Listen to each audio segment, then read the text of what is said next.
Mom fires my stepdad from work because he's saying he's not going to spend any time with her.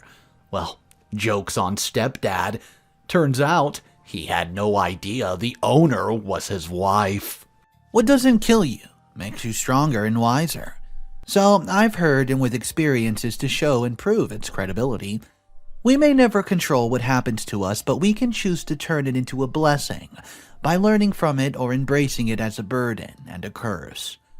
No one is born strong in life. We only learn to develop them as we grow. To this end, if we must grow, then we must understand that pains are a necessary pathway all must go through. Speaking of pains, no one has had to endure as much pain, betrayal, and denial like my mom, Miss Caroline. No one has ever had it tough, had their hearts broken, shattered, and shredded into a million pieces like my mom has. And despite those horrible experiences of loving too much and trusting blindly, no one believes in love like Mom does. She's a Wonder Woman, my very own supermom. Mom is the only child from a wealthy family. She grew up with all the financial comfort that money could bring. Anything she wanted was at her disposal, or hers to get if she asked. But both Granddad and Grandma were very busy parents to Mom, and the only companions Mom ever had growing up in the house were the numerous maids and house helps employed to meet the needs of Mom. Though both Granddad and Grandma did love Mom, they were just never always visible to her. A thing she craved for most was the attention. Perhaps if they had played their roles well as parents by being emotionally and physically there for my mom, they would not have known the challenges and pressure she was going through, and maybe, just maybe, she would never have made the mistake of meeting Bruce, my father. Their parental absence in Mom's life created the need to be loved, noticed, and feel belonged, a desire that saw Mom hanging out with the wrong people that my grandparents would never have approved of, if they've given Mom as much as half the attention that they gave their big company. On one of the many nights my grandparents were both on a business trip, my mom had gone out with some of her crazy friends who were more of a parasite and pest feeding off her. They've taken her to a creepy club where they would eventually introduce her to Bruce, my father. Mom had a few too many alcoholic drinks, which she was pressured by Bruce and her nuisance of friends to take. Bruce was sweet on Mom, and she felt that she found love with him. The results of what happened at that creepy club that night between Mom and Bruce was what gave birth to me. Bruce never cared about Mom. All he was interested in was the money that he was getting from Mom. He got Mom fooled into believing that he was sincere about his feelings for her. Later on, Mom would be introduced into taking marijuana and other much harder drugs by Bruce. Needless to say, he became a terrible influence on her, and soon enough her health began to suffer for it. Her liver and kidneys were affected from the abuse of the hard drugs. Bruce did not care that Mom was sick, though. Well, he was still getting money from Mom, so why would he care? Making her tell every conceivable lie just to get more and more money from her parents, who, by the way, were not both in the country at the time. A few months later, Mom found out she was pregnant with me.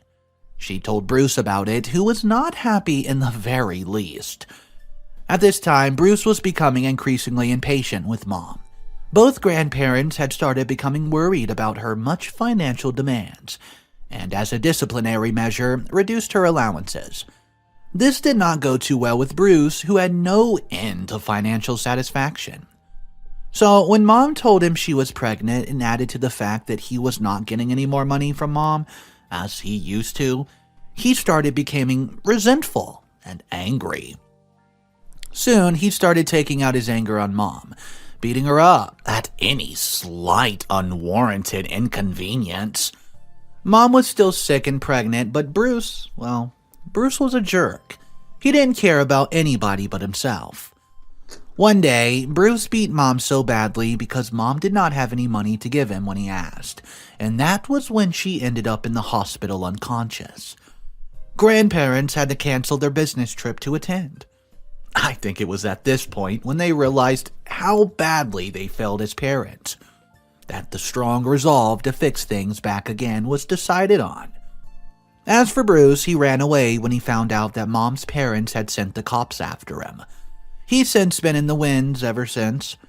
Things did not get better overnight. As a matter of fact, it had to get worse. Mom was battling with her health and pregnancy. It was a very long period of pains for Mom, but eventually I was born. My arrival became Mom's only consolation. Both Grandpa and Grandma were still trying to balance building their growing business empire and being there for Mom and me. Things finally did start to get back to normal, though. Mom was the only child and sole heir to the business. Grandparents wanted Mom's involvement in the business empire, to learn the trade, but she had learned her lesson well enough to want to make me go through all that she suffered from the lack of involvement in their life. I was Mom's best friend and partner. She took me to work, much to Grandpa's disapproval. We traveled on business trips together. Mom was there for me through every major phase of my life, a thing she herself never enjoyed. But as happy as Mom was playing the mom, I could tell that there was a large part of her that needed the attention of a man. Somehow, that ideology of a man to make a whole family resonated well to her, but I could tell from her experience, she had become very untrusting of men. Many were coming for her, but what she had experienced had only made her see them as nothing but gold diggers and parasites. She had feared they were all coming for her money, as Bruce, my dad, did. By the time Mom had been made the director of the company, but this new position only made grandparents to be opinionated in Mom's affairs, and I know that Mom did not like that at all. Grandma and Grandpa wanted Mom looking rich. She's now the director of their business empire, and so they were expecting her to look it, but Mom would not have it. She resented looking rich and wealthy. I understood Mom's fear.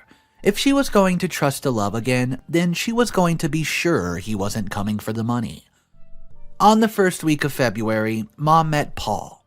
Paul was at a local food store where she usually buys groceries. Instead of going to the big malls, Paul was very nice and polite and even offered to pay for some of her groceries when she lied to him that she didn't have enough to buy all she wanted. Paul sold ice cream at the market at his small stand, and though he did not have enough, he was willing to share the little of what he had with Mom, a thing that would strike a love chord in Mom's broken heart. Although Mom had said that she was going to watch him up closely to get to know him better, but it was already obvious. Paul had broken down the high walls that Mom had built, after what she suffered at the hands of Bruce. And though Mom had fallen in love with Paul, it took her 7 weeks to introduce me to him. Of course, this was not going to go down well with Grandpa and Grandma, who both did not really approve of the relationship, fearing he was another Bruce. And so Mom needed to both convince them, and herself, that Paul was different and was genuinely in love with her. At this time point, they had not met him yet. Mom had not yet introduced him to grandparents, and so, to the best of my knowledge of Paul, Mom was from a very poor family who was living alone with a daughter that she had at a very young age. Though he was ignorant and never prepared, Paul was going to go through a litmus test. To this end, Mom secured a shabby-looking one-room apartment in a dirty neighborhood. Kind of made me wonder how the hell Mom ever found such a living hell. I would never have believed such a neighborhood and living conditions actually existed if I hadn't seen and experienced it myself. Great. Thanks, Mom. If not for the love of my closeness to Mom, I would not have followed through the plan. I mean, who leaves the throne and chooses to settle on thorns? But Mom's happiness was just as important to me. Plus, Paul was an interesting personality. He was indeed kind and caring, not to mention generous too. I got to get enough of some of the ice cream of Paul, which for the most part was very delicious. It was like a fresh breath of air. Paul's coming into our life made us a whole family for once. Mom had not been that much happier as she was now with Paul. A few months down the line, they both get married. It could not have been any better.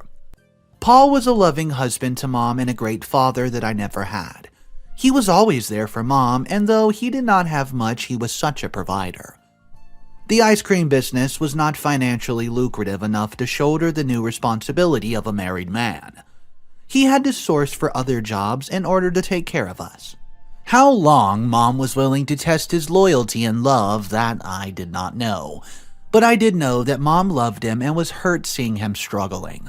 But she needed to be very certain, so she decided to help him, and in doing so, to test him with it. Paul was a graduate with masters in marketing, but had no job before resorting to selling ice cream. Mom had to pull some strings behind Paul to secure him a marketing job at Mom's parents' company, where she was the director. Mom brought in a vacancy notification from marketeers, which she had falsely claimed she found outside. She encouraged Paul to give it a trial. Paul was adamant at first, not believing it was possible to get a job in a big empire without a recommendation or knowing someone. But Mom nonetheless encouraged him to go. Paul reluctantly agreed to go, and he did. What he didn't know was that everything had been planned out by Mom to give him a job there, and that's what happened.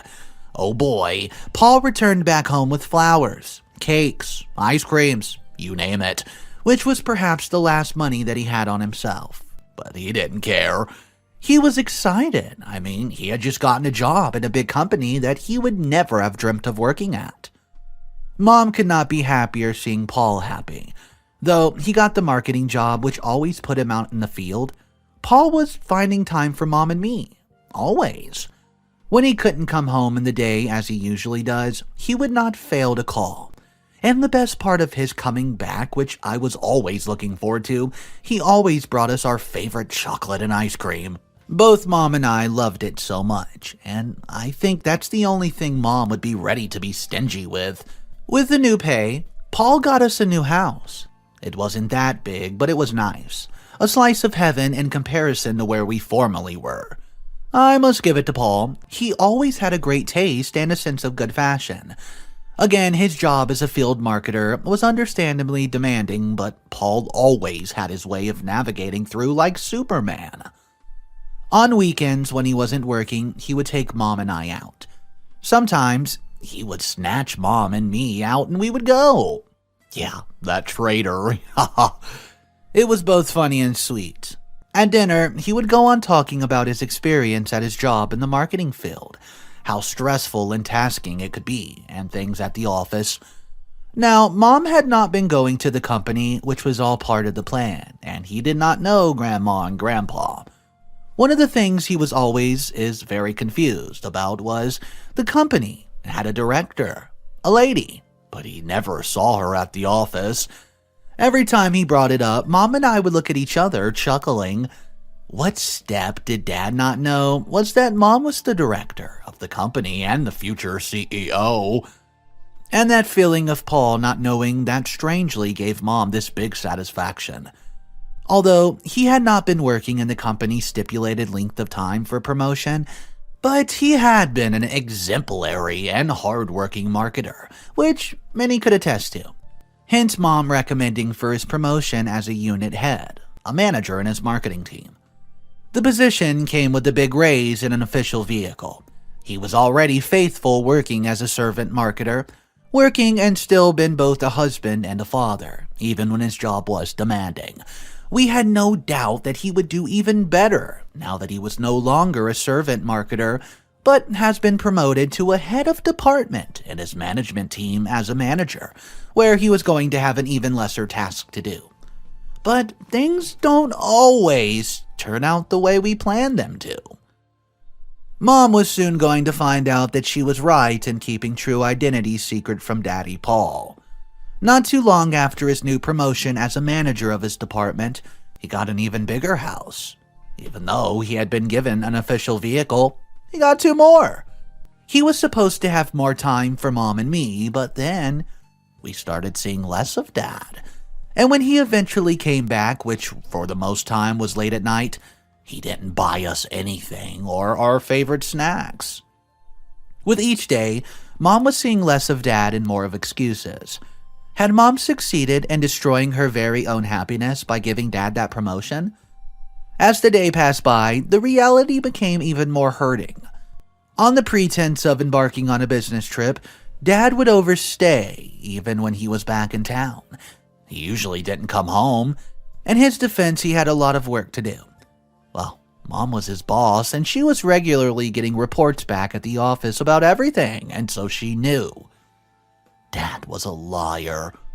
Reports from the office from Mom's secretary reveals that Dad had been sleeping around in the office and outside the office, since he was in charge of the employment of marketers in his team. He was usually just taking advantage of younger ladies, who constituted the majority of marketers under his management. He wasn't just cheating on Mom with the ladies at work. Oh no, Dad was equally stealing from the company's money that's passed through his office. He was insatiable. His hunger for power, money, and women only grew worse, but he was trying hard to conceal this from Mom, who was always updated about his activities at the company. Sometimes he came back from work late, as usual, reeking of feminine fragrance, a clear indication who he had been with that had kept him away from his loving family. Whenever Mom tries to confront him, well, he gets angry, lying through his teeth that he was the one with the big business clients who he wanted their investment into the company. That was the thing with Dad. Even we caught it. He still knew how to get away with stuff. That man could convince a rat to sell cheese to a cat. He was very clever and coy, but Mom wasn't a fool either. She was very sharp. She could see through the lies. And as time journeyed on, Mom realized that Dad was becoming increasingly absent in the family. And when he was around, he was hardly available or had time for Mom. I should have had one little baby sister by now if Dad wasn't a little too busy. Was it too much to ask for? But no. Dad's frequent absence from the house and distance from Mom was going to make the nearly impossible task to achieve. One day, Mom had a big argument with Dad about his non-emotional negligence and responsibilities to her and the family. He's finally been promoted and no longer a field marketer anymore, and his new job descriptions clearly spelled out his responsibilities in the company, and they did not involve many of the excuses he was giving. Dad yelled at Mom. Yeah, for the first time ever, a thing that would soon become regular occurrences with him. He claimed his Mom wasn't working and he was the sole provider, bringing in all the money. Mom should not be complaining because his job was the reason we were living in a very comfortable lifestyle. Speechless, it was, to put it mildly, how Mom felt. The sudden attitude and character transformation of Dad was never at all anticipated. But I guess that's what happens when you live your whole life in wretchedness and poverty, only to be handed a slice of a golden cake on a golden platter. You never worked hard for it. Suddenly, you become power-drunken and extravagant. This was definitely the case with Daddy Paul. He was born into an abject poverty. He didn't even know his real parents. He was taken to the orphanage home by his poor young mother who, like Mom too, had a child out of wedlock from a playboy. And as far as he could remember, it was from one poor foster home to the next, until he was old enough to fend for himself. So basically, life for him was that of a struggle, and cutting corners to make ends meet. He wasn't familiar to the lifestyle that he now had. He wasn't familiar with having all of your beck and calls. It was a new experience to be in charge of money. Lots of money that he just simply could not handle it. Or was it? Was it something I told myself so that I did not see him for what he truly was? An ungrateful son of a gun. Though he was never at any time physical with Mom, but the emotional wounds he was inflicting was hurting her just as much. Mom would try to make excuses for him, but it was becoming clear that this was his true nature, which had been suppressed by the humble cloak of poverty. Mom was looking skinnier from the emotional torture and the hands of Dad, and he was becoming more bolder in his flirting with ladies, even in Mom's presence.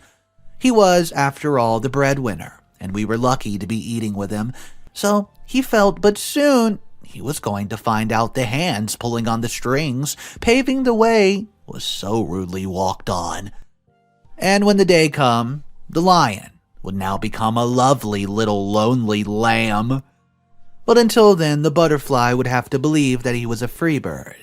For some reason I knew but didn't understand. Mom was still putting up with Dad's crappy attitude towards her. Why she would let this play out this long was something that was way beyond me. Grandparents had become worried sick about Mom and I, and just like me, they equally wondered how long she was going to take this from him, until she couldn't take it any more. They too were so mad about it, Daddy Paul, that it were not for Mom, he would have a permanent residence in prison. Both Grandpa and Grandma agreed to leave Dad alone on the condition that Mom was going to have to find some excuse to give to Dad to get out of the house, to come over for a whole month so they could really take care of her and me. Mom, thinking it was going to be a very difficult thing to do, what possible excuse would you give to Dad to be away for a whole month? Not that Dad, who cares? Not the husband, who would be worried, certainly not. But upon approaching Dad, who had his focus fixed at his laptop, Mom told Dad that her friend, who, by the way, Dad has never heard of, had been sick and called requesting for her help, and that she would love to go help her out for me for a month. Without even as much as looking at her, Dad gave her his approval as he continued with whatever he was doing with his laptop. And just as soon as Mom entered the bedroom to pack some few of her things, she began crying her eyes out. Going over to stay with both Grandpa and Grandma was quite a relief for me, but not so much with Mom.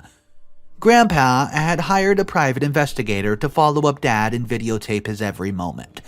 This he did without informing Mom about it. Slowly, the long-lost smile on Mom's face began to return. She was finally at a place where she felt at home with family. 1 week had passed by since we left the house and Dad has yet to call. I knew that bothered Mom so well, wondering what he could be doing that he had no time to check in with his wife, who had been away from the house over a week ago. But it was certain that whatever he was doing was better than having us around him. He was pretty sure having a fun with whatever pleasures he was getting from our absence to even miss us. 2 weeks passed without hearing from him. It was so hurtful seeing Mom running off to get her phone whenever it was ringing, thinking it was Dad calling, and looks of disappointment after seeing the caller ID every time was just a spam call. Well, 3 weeks have now passed and nothing from him. It was obvious at this point that we did not mean much to him. He was making a hell of a lot of money from Grandparents' company. He was popular, and from what Mom learned, he was very generous and caring with ladies at the office. The private investigator Grandpa hired to follow up Dad had returned with well-detailed proof of Dad's reckless life of infidelity. Mom was called in for a discussion where she was shown them all. Grandma got so furious after watching them that they both decided she was going to divorce him and return back to her own life. But Mom, though weeping, refused the divorce option. She said she had her own plan.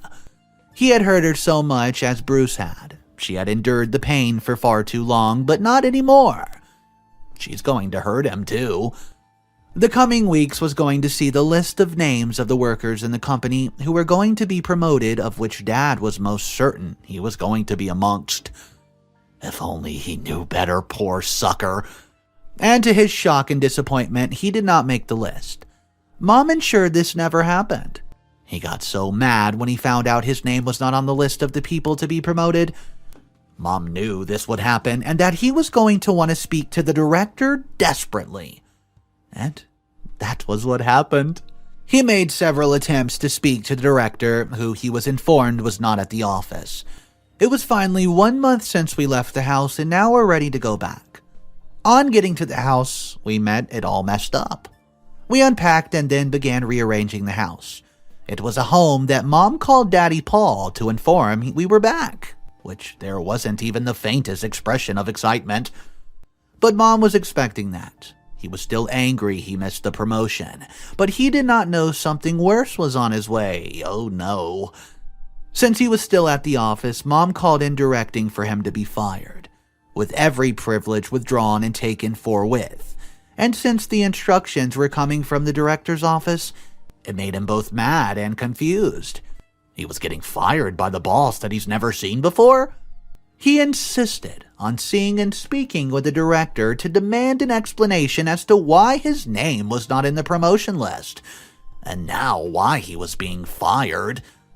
Mom had left an instruction through her assistant to tell him that he was going to meet with her at the office the next day, but he should leave the company's premises.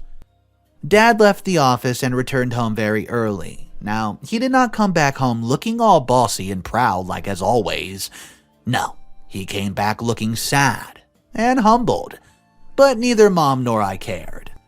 At dinner, well, this is what he told us. He told us he's been fired from the company, but he assured us that he was going to have a meeting with the boss for the first time, and that she would have change of heart after speaking to her. He went on saying that the boss, who had always been absent from the office, had no idea how valuable he was to the company, and that she probably was a spoiled little rich brat, eating off her father's money, to even get herself concerned about what was happening in the company. Mom said nothing, watching him all the while as he used verbal abuses at the director. Very early in the morning, Dad left the house to catch up with his appointment with the director. He was ushered into the executive mini conference room, where he was told he was going to meet with both the CEO and the director. Guys, you can imagine his jaw-dropping surprise seeing Mom, I, and grandparents walking into the conference room with escorts looking very expensively dressed. He was dumbfounded when he realized Mom was the director and her family owns the company. Mom presented him evidence of many adulterous lifestyles and his habitual stealing from the company. Mom told him she could easily divorce him with all the evidence she had with not as much as a penny to his name. But she won't do that. He was only fired from the company but not divorced from the marriage. He was going to spend the rest of his life at home, just being a husband and a father, a thing he had no choice of anymore. And he agreed that he's grateful it had not turned out worse for him. I don't know, guys. I was rooting for Paul at first. I was happy that OP's mom finally found someone that was good for her. But turns out he was no better. It only took a good paying job and a little bit of stability to realize this guy's just a jerk. The only part I didn't like about the ending was the fact that OP's mother still allowed to be in the relationship with Paul. Even though she fired him, they're still together, and I don't know if that's the best choice. But hey, it's their relationship, their life. Let me know your thoughts on that, guys. Drop it down in the comment section. That's all the stories for today. Subscribe to the channel if you're new here, as I post daily videos. And you can find my other channels in the description below. Thank you so much, and I'll catch you in the next one, guys. Have a wonderful day.